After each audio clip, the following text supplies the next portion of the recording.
Holy shit.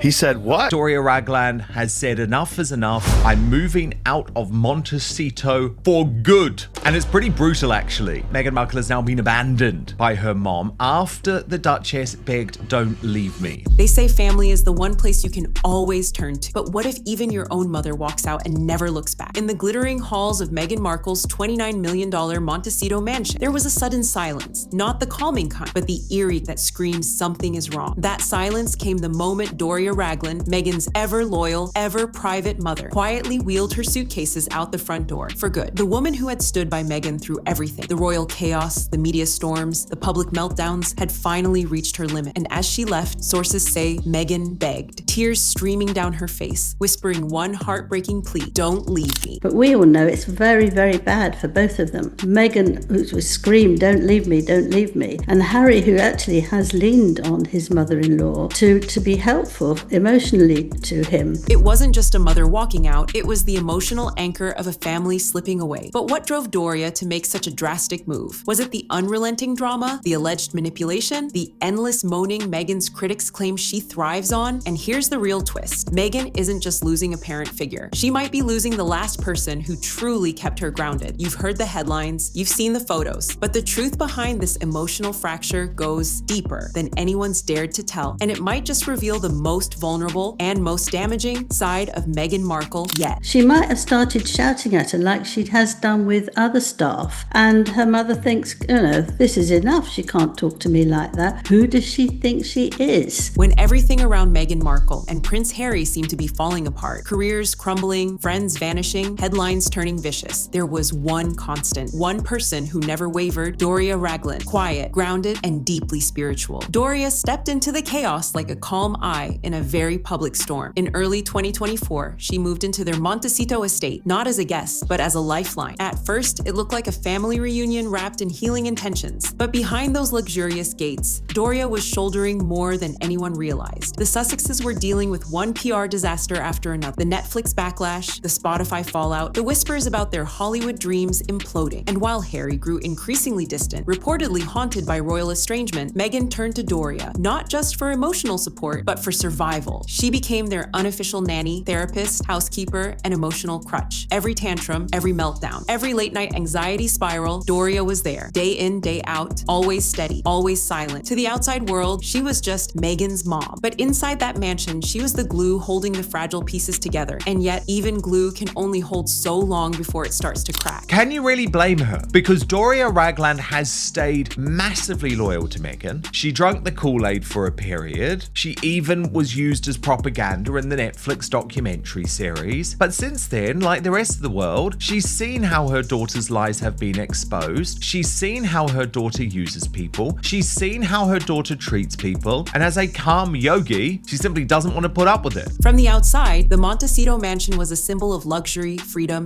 and escape. Sprawling gardens, ocean views, and the illusion of peace. But behind those designer curtains and Instagram-filtered smiles, the atmosphere inside the Sussex household was far from serene. According to insiders, what Doria encountered day after day wasn't just family stress. It was a relentless emotional whirlwind. Meghan, once praised for her poise, had allegedly become unpredictable, overwhelmed by bitterness over canceled deals and fading fame. She would vent about betrayal, gossip leaks, toxic media narratives, and Doria, the ever-patient mother, became the default emotional dumping ground. At times, the Duchess reportedly spiraled into long, draining rants about the royal family, broken friendships, and her frustration with the Hollywood industry that once welcomed her. Harry, increasingly passive, often disappeared into long walks or solo time with the kids, leaving Doria to pick up the emotional slack. She wasn't just helping with Archie and Lilibet, she was managing two emotionally fraying adults in a pressure cooker environment. Over time, it wore her down. She might want to do yoga, she might want to actually have a life. She's 68 and she might want to do lots of other things. And she has helped enormously. And she's helped Meghan go out and feel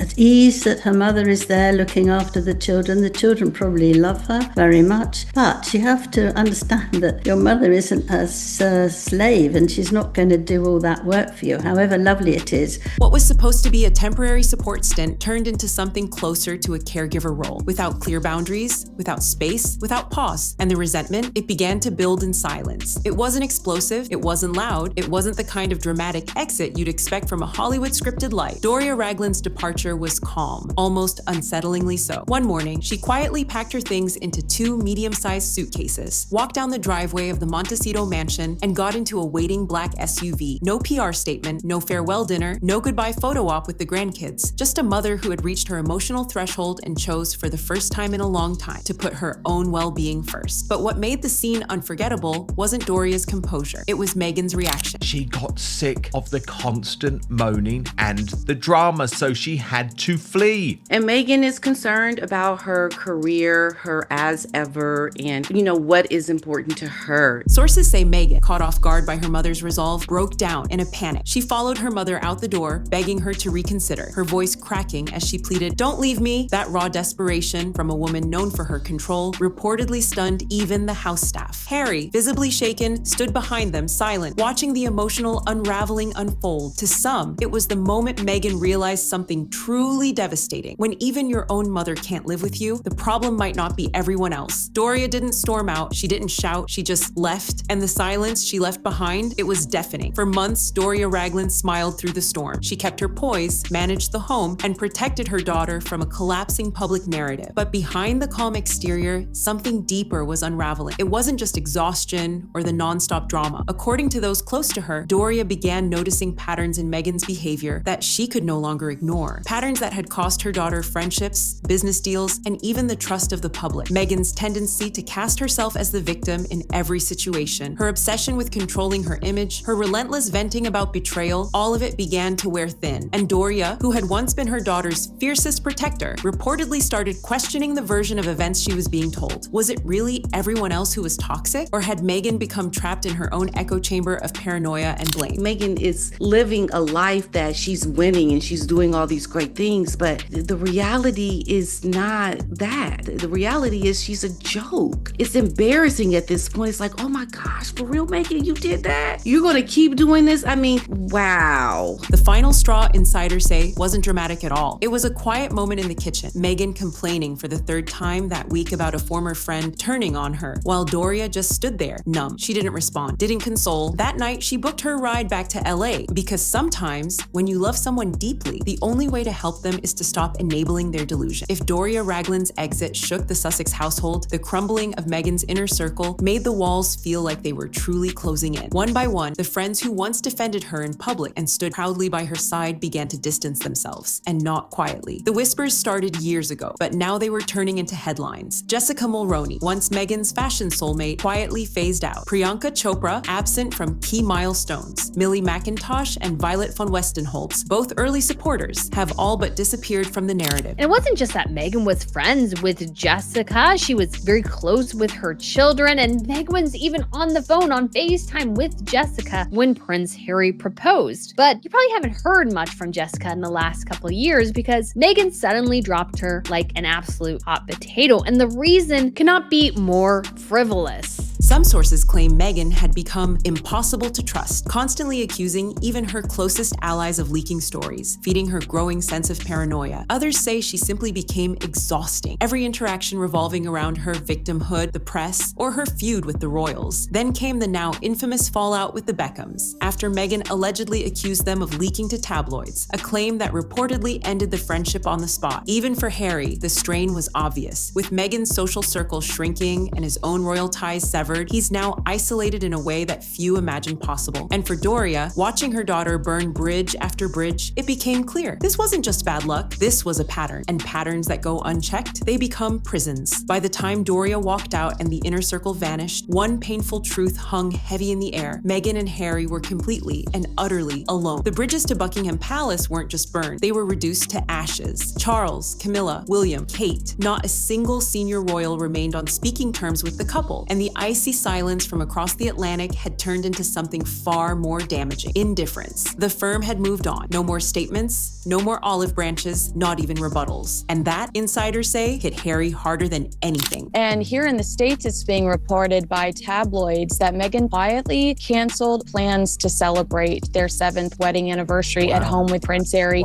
because they don't have that many friends left. Once the spare, who still believed in reconciliation, he now found himself adrift, a prince without a kingdom, a soldier without a cause. Meghan, meanwhile, doubled down on image control, turning every setback into a narrative of betrayal and injustice, further isolating the pair from the public and potential allies. Their reputation in Hollywood, lukewarm at best. Major studios stopped calling. Big names stopped showing up. Even their charitable foundation saw key staff quietly resign. And as the headlines turned colder and the spotlight dimmed, the truth became hard to deny. They weren't victims anymore. They were outliers. Without royal backing, without trusted friends, and now without Doria, the Sussexes weren't just losing influence, they were losing relevance. For a while, there was hope, or maybe just denial. Meghan reportedly believed that, after some time to cool off, her mother would return, that this was just a pause, not a departure. But weeks passed, then months, and while Doria remained polite and warm during phone calls, she made one thing very clear: she was not coming back to live with them. Not again. Not under those conditions. Sources close to Doria say she felt relief the moment she returned to her quiet life in Los Angeles. Her yoga practice, her friends, her independence thing she had surrendered for nearly 18 months in Montecito were now part of her healing. And while she promised to visit, to be there for the children, and to stay involved as a grandmother, the unspoken boundary had been drawn. No more late-night meltdowns, no more house chaos, no more unpaid emotional labor. The royal family at this point in time, after the Oprah Winfrey interview, Spare, and the Netflix series, want nothing to do with these two people. Do we really believe that the royal family was trying to trap them in the UK? Some believe Doria's departure was more than just a logistical change. It was her final, quiet protest. A message to her daughter that love doesn't mean enabling, and presence doesn't mean sacrifice. Meghan, reportedly devastated, still holds out hope for a return. But insiders say the damage is done. Not out of hate, but out of hard truth. Doria may still love Meghan deeply, but living in her world nearly broke her. And now she's choosing peace over proximity. In the end, Doria's exit wasn't a betrayal. It was a quiet declaration of self-preservation. The woman who had stood by Meghan when the world turned against her finally had to choose her own sanity over her daughter's spiraling chaos. And for Meghan, that may be the most painful truth of all. Not every loss comes with a headline. Some come with silence, with absence, with a suitcase being wheeled down a driveway and no one left to stop it. Meghan and Harry now stand more alone than ever, isolated from the royals, abandoned by friends, and, perhaps most devastatingly, without the one woman who once held their home together. If even her own mother can't stay, what does that say about what's really happening behind those Montecito gates? But if you think this was explosive, just wait, because in our next video, leaked tapes from Tyler Perry's inner circle reveal secret meetings Meghan allegedly had in Dubai and what they uncover. It doesn't just shake Meghan's image, it shatters Harry's entire world. You won't believe who she met and what they discussed.